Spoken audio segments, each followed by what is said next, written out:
আসসালামু আলাইকুম ওয়ারাহমাতুল্লাহ। আর কতদিন এভাবে চলবে? ভেতরে ভেতরে আপনি হয়তো ভেঙে পড়েছেন, ভাবছেন আর পারছি না। কিন্তু হাল ছেড়ে দেওয়ার আগে এই কথাটা শুনুন। আজ যে কষ্টের জন্য আপনার চোখে পানি, কাল হয়তো সেই কষ্টই আপনার জীবনের সবচেয়ে বড় সাফল্যের ভিত্তি হবে। প্রতিটি সফল মানুষের গল্প শুরু হয় ঠিক সেই জায়গা থেকে, যখন তারা ভেবেছিল সব শেষ। এই কঠিন সময়টাকে আপনার থেমে যাওয়ার কারণ হতে দেবেন না। আমি আয়েশা। হতাশাগ্রস্ত মুসলিম বোনদেরকে আমি সফলতার পথে এগিয়ে যেতে সাহায্য করি। ইনশাআল্লাহ, আজকের ভিডিওতে আমরা এমন 5টি শক্তিশালী কারণ দেখব যা আপনাকে মনে করিয়ে দেবে কেন এই মুহূর্তে আপনার হাল ছেড়ে দেওয়া উচিত নয়, যদিও আপনার মন বারবার বলছে আর না।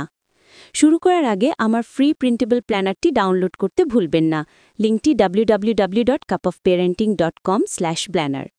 হাল না ছাড়ার প্রথম কারণ হল আপনার প্রতিটি চেষ্টা, আপনার প্রতিটি সংগ্রাম আল্লাহ সুবহানাহু ওয়া তাআলা দেখছেন। যখন দুনিয়ার কেউ আপনার দিকে ফিরেও তাকান না, আল্লাহ ঠিকই তাকান। আপনার ধৈর্যের প্রতিটি ছোট কাজ, চোখের প্রতিটি ফোঁটা পানি, প্রতিটি নীরব দোয়া সবই তার কাছে রেকর্ড হচ্ছে। পবিত্র কোরআনে আল্লাহ সুবহানাহু ওয়া তাআলা বলেছেন, নিশ্চয়ই আল্লাহ সৎকর্মশীলদের প্রতিদান নষ্ট করেন না। তাই আপনার নিয়ত যদি সহি থাকে আর আপনি যদি চেষ্টা চালিয়ে যান, তবে কখনোই ভাববেন না যে আপনার পরিশ্রম বৃথা যাচ্ছে। অদৃশ্যের ফলাফলের উপর পূর্ণ বিশ্বাস রাখুন।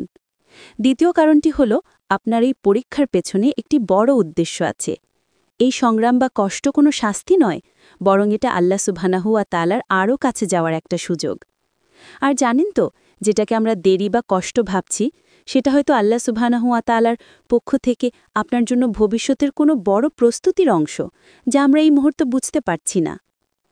একবার ভাবুন, আমাদের নবী রাসূলগণ কিভাবে তাদের জীবনে কঠিনতম পরীক্ষা ও কষ্টের মধ্যে দিয়ে গেছেন, কিন্তু তারা কখনো ধৈর্য হারাননি, হাল ছাড়েননি।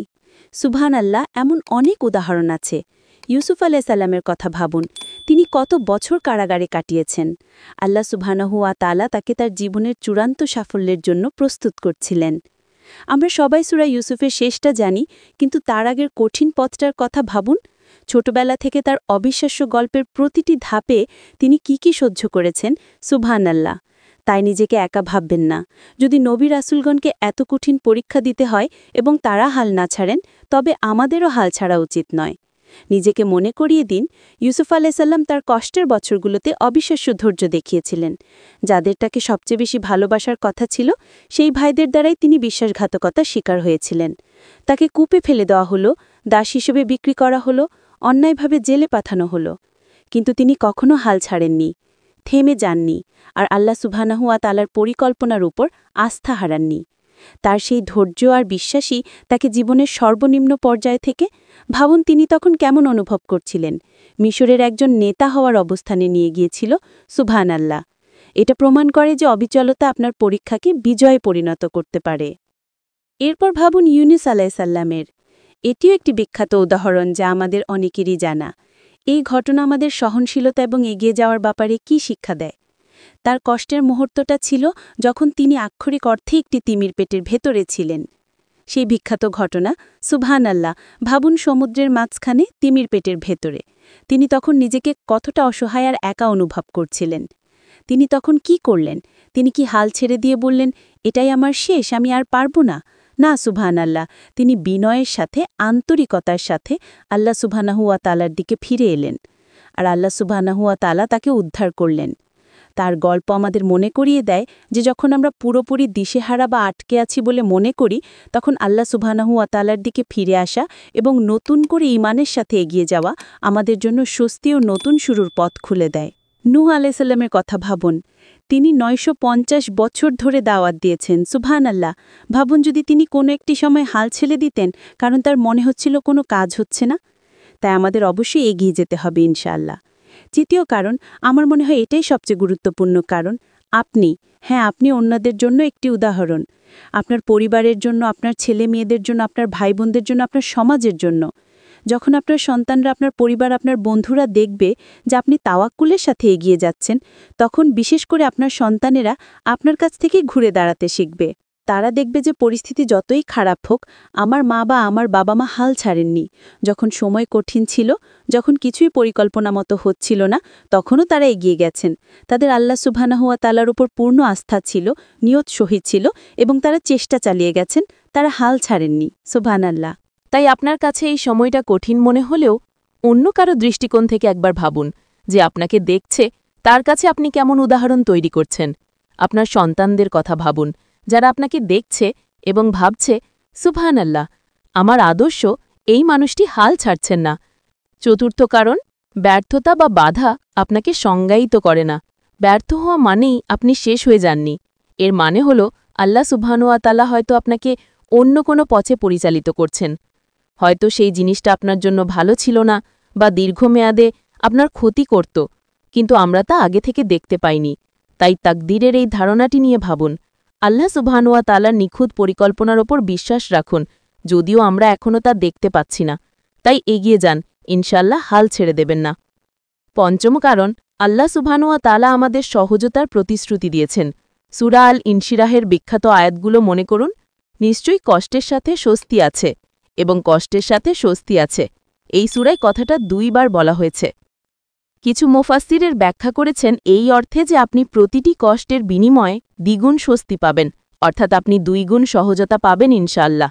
তাই আপনি যদি ভাবেন এখন তো শুধু কঠিন সময়, কোনো স্বস্তিই নেই, তবুও হাল ছেড়ে দেবেন না, কারণ এই স্বস্তি এমন পথে আসতে পারে যা আপনি কখনো প্রত্যাশাও করেননি। হয়তো হঠাৎ আপনার অবস্থার উন্নতি হবে বা আপনি আর্থিকভাবে ভালো অবস্থানে যাবেন, অথবা আল্লাহ সুবহানাহু ওয়া তাআলা আপনাকে এমন কিছু দান করবেন যা আপনি কখনো কল্পনাও করেননি। আমি জানি এটা অনেকের জীবনেই সত্যি হয়েছে। সুবহানাল্লাহ, তারা শুধু ধৈর্য ধরেছিলেন, কঠিন পরিস্থিতিতেও হাল ছাড়েননি, আর হঠাৎ আল্লাহ সুবহানাহু ওয়া তাআলা তাদের জন্য এমন দরজা খুলে দিলেন যা তারা নিজেরাও কল্পনা করতে পারেননি।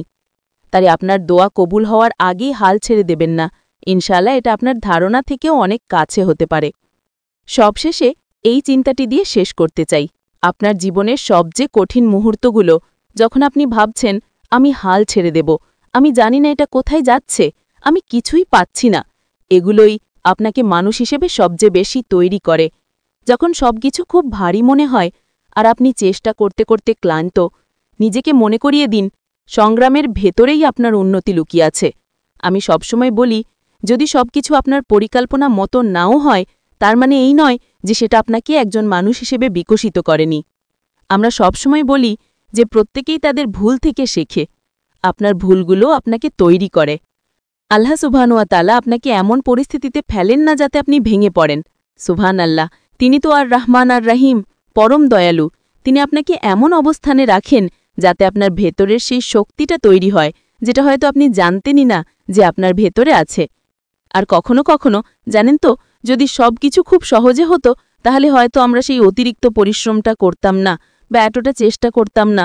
কিন্তু যখন কিছুটা সংগ্রাম থাকে, তখনই আপনি পরিবর্তিত হতে শুরু করেন, তখনই আপনার সংকল্প এবং দৃঢ়তা বেরিয়ে আসে ইনশাআল্লাহ। তাই এটা এমন এক শক্তি যা হয়তো আপনি জানতেনই না যে আপনার মধ্যে ছিল। আপনি যে ছোট পদক্ষেপই নেন না কেন, সেটাই প্রমাণ করে যে আপনি পরাজিত হননি। আপনি এখনও আছেন, এখনও চেষ্টা করছেন। আশা করি ইনশাআল্লাহ আপনি এখনও হাল ছেড়ে দেননি। তাই হাল ছেড়ে দেবেন না, কারণ আপনার চেষ্টা দেখা হচ্ছে, আপনার কষ্ট আপনার স্রষ্টা আল্লাহ সুবহানাহু ওয়া তাআলার জানা, আর আপনার পুরস্কার ইতিমধ্যেই লেখা হয়ে গেছে। তাই কল্পনা করুন, যখন আপনি আপনার পরিশ্রম, আপনার কঠিন কাজ এবং আপনার ধৈর্যের ফল পাবেন, তখন সেটা কতটা সার্থক হবে। তখন পেছনে ফিরে তাকান আর ভাবুন, সুবহানাল্লাহ, যদি আমি হাল ছেড়ে দিতাম তাহলে কি হতো। তাই নিজেকে বলুন, ইনশাআল্লাহ পুরস্কার আপনার জন্য অপেক্ষা করছে, আর আপনি পুরস্কৃত হবেনই। আপনি আপনার গন্তব্যে পৌঁছতে যাচ্ছেন, সেটা আপনার জন্য যেমনই হোক না কেন, আর আপনি এগিয়ে যাবেনই ইনশাআল্লাহ।